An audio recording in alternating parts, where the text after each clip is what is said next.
Hello students, आप सभी का स्वागत है आपके अपने YouTube channel chemistry education sir के। तो आज क्लास 12 का तीसरा चैप्टर वैद्युत रसायन इलेक्ट्रोकेमिस्ट्री स्टार्ट करने जा रहे हैं। ये आपके बोर्ड के दृष्टिकोण और कंपटीशन के दृष्टिकोण से काफ़ी महत्वपूर्ण चैप्टर है। तो चलिए आज स्टार्ट करते हैं वैद्युत रसायन इलेक्ट्रोकेमिस्ट्री। तो सबसे पहले जानते हैं वैद्युत रसायन क्या होता है, इलेक्ट्रोकेमिस्ट्री किसे कहते हैं और इलेक्ट्रोकेमिस्ट्री में क्या चीज़ का अध्ययन करते हैं। तो देखिए, इलेक्ट्रोकेमिस्ट्री का डेफिनेशन लिखा गया है, रसायन विज्ञान का वह शाखा या वर्ग जिसके अंतर्गत वैद्युत एवं रासायनिक ऊर्जा के बीच के संबंधों का अध्ययन किया जाता है, उसे क्या कहते हैं, वैद्युत रसायन कहते हैं। इसके अंतर्गत पढ़ते हैं वैद्युत ऊर्जा और रासायनिक ऊर्जा के बीच के संबंध। यानी वैद्युत रसायन क्या पढ़ते हैं, वैद्युत ऊर्जा के बारे में और रासायनिक ऊर्जा के बारे में, इसके बीच के रिलेशन के बारे में अध्ययन किया जाता है, उसे क्या कहते हैं, वैद्युत रसायन कहते हैं। वैद्युत रसायन जो होते हैं मुख्यतः दो प्रकार के होते हैं, वैद्युत अपघट और दूसरा है वैद्युत अनपघट।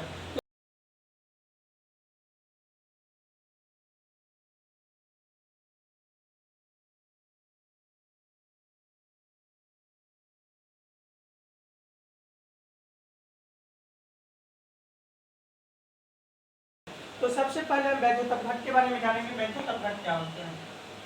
वैद्युत अपघट का डेफिनेशन लिखा गया है, वैसा यौगिक जिसके जरिए विलयन में धारा प्रवाहित किया जाता है तो यौगिक अपने अवयवी आयनों में अपघटित हो जाता है, उसे क्या कहते हैं, वैद्युत अपघट। उसे क्या कहते हैं, वैद्युत अपघट कहते हैं। वैद्युत अपघट का मतलब होता है टूटना। जो अपने ही आयन में क्या होते हैं, टूट जाते हैं, वो क्या होता है, वैद्युत अपघट। जो अपने आयन में नहीं टूटते हैं वो होते हैं वैद्युत अनपघट। तो चलिए वैद्युत अपघट को सबसे पहले समझते हैं, उसके बाद एग्जाम्पल देखेंगे। तो सबसे पहले एक बर्तन लेते हैं और इस बर्तन में हम पानी लेते हैं। इस बर्तन में क्या डालते हैं, इस बर्तन में पानी डाल लेते हैं। ठीक, इस पानी में कोई पदार्थ, इस पानी में कोई पदार्थ ए बी मिला लेते हैं। पानी में एक पदार्थ क्या मिला लिए, ए बी। ये किसका सोल्यूशन हो जाएगा, ए बी का सोल्यूशन हो जाएगा, इक्वस हो जाएगा। ठीक है, और इसमें क्या करते हैं, दो वायर लेते हैं, पॉजिटिव वायर लेते हैं और दूसरा एक नेगेटिव वायर लेते हैं। जब इस विलयन में जब धारा प्रवाहित किया जाता है तो क्या होता है, इस विलयन में धारा प्रवाहित करते हैं तो इसके अवयवी आयन क्या होते हैं, अपने ही आयन में टूट जाती है, प्लस और दूसरा टूटेगा बी माइनस। इस प्रकार से क्या होता है, इसका अपघटन हो जाता है। जिसका अपघटन हो जाता है वो कहलाते हैं वैद्युत अपघट। आप देखिए, ये ए बी का सोल्यूशन है और जिसका अपघटन नहीं होगा, ये ज्यों का त्यों रह जाएगा, ये भी रह जाएगा, तो ये कहलाएगा वैद्युत अनपघट। ठीक है, तो यहाँ समझिए, यहाँ पर लिखा गया NaCl। NaCl क्या होता है, सोडियम क्लोराइड। CaCl क्या होता है, caesium chloride. AgBr silver bromide. H2SO4 sulphuricum. ZnS zinc sulphide. अब देखिए, जैसे NaCl है, NaCl के जरिए विलयन में जब धारा प्रवाहित करेंगे ये टूटेगा Na प्लस और Cl माइनस। फिर सीजियम क्लोराइड के जरिए विलयन में जो धारा प्रवाहित करेंगे ये टूटेगा Cs प्लस और Cl माइनस।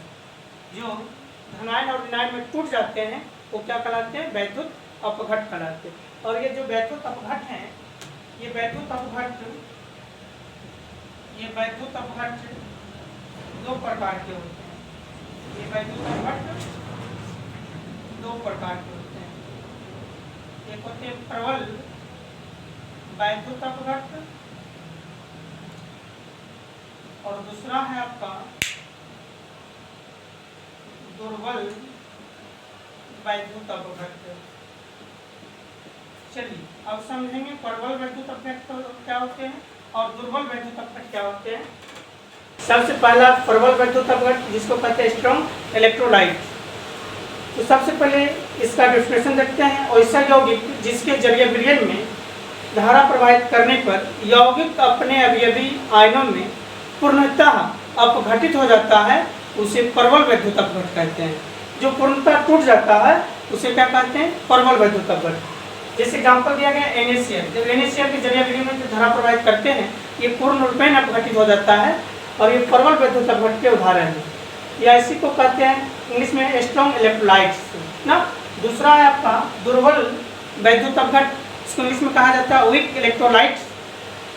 सब अब जानते हैं दुर्बल वैद्युत अपघट क्या होते हैं। वैसे यौगिक जिसके जलीय विलयन में धारा प्रवाहित करने पर यौगिक अपने अवयवी आयनों में अंशतः अपघटित होता है। यौगिक जो होते हैं अपने अवयवी आयनों में अंशतः अपघटित होता है, उसे दुर्बल वैद्युत अपघट कहते हैं। इसे एग्जाम्पल में लिखा गया CH3COOH, NH4Cl, HCOOH, NH4OH। अब देखिए यहाँ पर लेते हैं एग्जाम्पल में लिया गया है CH3COOH, इसको कहते हैं इथेनोइक एसिड। क्या कहते हैं? Ethanoic acid. जब इसके जलीय विलयन में जब धारा प्रवाहित करते हैं, ये पूर्ण रूपेण अपघटित नहीं होता, ये टूटता है, लेकिन ये अंशतः टूटता है।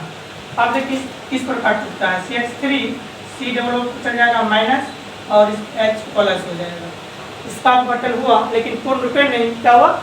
ये अंशतः टूटा है, ये कहलाएंगे दुर्बल वैद्युत अपघट। उसी प्रकार देखिए NH4Cl, जब NH4Cl के जलीय विलयन में जो धारा प्रवाहित करेंगे, ये टूटेगा NH4 प्लस और Cl माइनस। इस प्रकार ये इसका अंशतः अपघटन हो रहा है, ये सब क्या हो जाएंगे? दुर्बल वैद्युत अपघट हो जाएंगे। और दूसरा है आपका वैद्युत अनपघट, नॉन इलेक्ट्रोलाइट्स। वैसा यौगिक जिसके जलीय विलयन में धारा प्रवाहित करने पर यौगिक अपने अवयवी आयनों में अपघटित नहीं होता है, उसे क्या कहते हैं? वैद्युत अनपघट कहते हैं। उसे क्या कहते हैं? वैद्युत अनपघट। एग्जाम्पल में लिखा गया चीनी, यूरिया, ग्लूकोज, बेंजीन एवं प्रायः सभी कार्बनिक यौगिक, ये सब क्या होते हैं? वैद्युत अनपघट होते हैं। आप देखिए चीनी, जब चीनी के जलीय विलयन में चीनी का सूत्र होता है C12H22O11। चीनी के जलीय विलयन में जब धारा प्रवाहित करेंगे कि ज्यों का त्यों, इसका अपघटन नहीं होता है, ये क्या कहलाएंगे? वैद्युत अनपघट। यूरिया का सूत्र होता है NH2CO NH2, इसके जलीय विलयन में जब धारा प्रवाहित करते हैं, ये ज्यों का त्यों रह जाता है, इसका अपघटन नहीं होता है, और ये क्या कहलाते हैं? वैद्युत अनपघट कहलाते हैं। ठीक है। वैद्युत अपघटन इलेक्ट्रोलाइसिस, किसी यौगिक के जलीय विलयन में धारा प्रवाहित करने पर यौगिक अपने अवयवी आयनों में अपघटित तो हो जाता है, तो उसे क्या कहते हैं? वैद्युत अपघट कहते हैं। जस्ट इसको पढ़े थे, वैद्युत अपघट जो अपने अवयवी आयनों में क्या होते हैं? अपघटित होते हैं, टूट जाते हैं, उसे क्या कहते हैं? वैद्युत अपघट कहते हैं। वैद्युत अपघट कहते हैं। यह प्रक्रिया, वैद्युत अपघट की जो प्रक्रिया है, ये क्या कहलाता है? वैद्युत अपघटन कहलाता है। वैद्युत अपघटन की संपूर्ण प्रक्रिया, वैद्युत अपघटन की संपूर्ण प्रक्रिया जिस पात्र में, वैद्युत अपघटन की संपूर्ण प्रक्रिया जिस पात्र में कराई जाती है, उसे क्या कहते हैं? वैद्युत अपघटनी सेल कहते हैं। उसे क्या कहते हैं? वैद्युत अपघटनी सेल। चलिए देखिए, वैद्युत अपघटनी सेल में सबसे पहले एक पात्र लिया गया है। क्या लिया गया? एक पात्र लिया गया, एक बर्तन लिया गया, और इस बर्तन में किसका विलयन है? NaCl का जलीय विलयन है। इस NaCl के जलीय विलयन में 2 इलेक्ट्रोड लगा है। कितने इलेक्ट्रोड लगा हुआ है? 2 इलेक्ट्रोड लगा हुआ है। दोनों इलेक्ट्रोड को हम वायर की सहायता से, एक बैटरी की सहायता से जोड़ लिया गया है। एक पॉजिटिव है, दूसरा क्या है? निगेटिव वायर है ना। जो पॉजिटिव वायर से जोड़ते हैं उसे एनोड कहते हैं, जो निगेटिव वायर से जोड़ते हैं उसे कैथोड कहते हैं। देखिए यहाँ पे वर्णन किया गया वैद्युत अपघटनी सेल में 2 इलेक्ट्रोड एक ही वैद्युत अपघट में दबाव था। जो इलेक्ट्रोड बैटरी के धन ध्रुव से जोड़ते हैं उसे क्या कहते हैं? एनोड, और जो इलेक्ट्रोड बैटरी के ऋण ध्रुव से जोड़ते हैं उसे कैथोड कहते हैं। अर्थात एनोड जो होता है, एनोड पर ऋणात्मक परमाणु, इस पर ऋणात्मक परमाणु और धातु मुक्त होता है। एनोड पर क्या मुक्त होता है? ऋणात्मक परमाणु और धातु, जबकि कैथोड पर, यह आपका क्या है? कैथोड पर इस पे धनात्मक परमाणु, इस पे धनात्मक परमाणु धातु मुक्त होते हैं। इस पर क्या मुक्त होता है? धनात्मक परमाणु धातु मुक्त होता है। चलिए आप इसका देखेंगे वैद्युत अपघटनी सेल का महत्वपूर्ण गुण के बारे में। वैद्युत अपघटनी सेल का महत्वपूर्ण गुण, अब देखेंगे इसके गुण के बारे में। सबसे पहला गुण है, वैद्युत अपघटनी सेल में दोनों इलेक्ट्रोड एक ही वैद्युत अपघट्ट में डूबा रहता है। जस्ट आपने फिगर देखा अभी, वैद्युत अपघटन सेल में दोनों इलेक्ट्रोड कहाँ होते हैं, एक ही वैद्युत अपघट्ट में डूबा रहता है। दूसरा पॉइंट है आपका गुण का, वैद्युत अपघटन सेल का एनोड धनात्मक होते हैं जबकि कैथोड ऋणात्मक होता है। अभी पढ़ रहे थे वैद्युत अपघटन सेल, वैद्युत अपघटन सेल में क्या होता है, एनोड धनात्मक होते हैं और कैथोड ऋणात्मक होते हैं। चलिए तीसरा पॉइंट है, वैद्युत अपघटन के फलस्वरूप एनोड पर ऋणात्मक परमाणु और धातु जबकि कैथोड पर धनात्मक परमाणु धातु मुक्त होता है। एनोड पर अधातु मुक्त होते हैं जबकि कैथोड पर धातु मुक्त होता है। चौथा पॉइंट है, वैद्युत अपघटन की क्रिया को संपन्न कराने हेतु अलग से ऊर्जा की आवश्यकता होती है। वैद्युत अपघटन की क्रिया को संपन्न कराने के लिए अलग से क्या होती है, ऊर्जा की आवश्यकता होती है।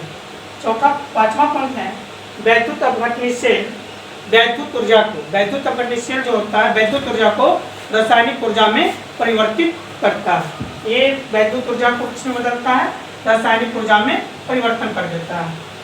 अगला पॉइंट है, वैद्युत अपघटन सेल के एनोड पर ऑक्सीकरण की क्रिया जबकि कैथोड पर अपकरण की क्रिया होती है। एनोड पर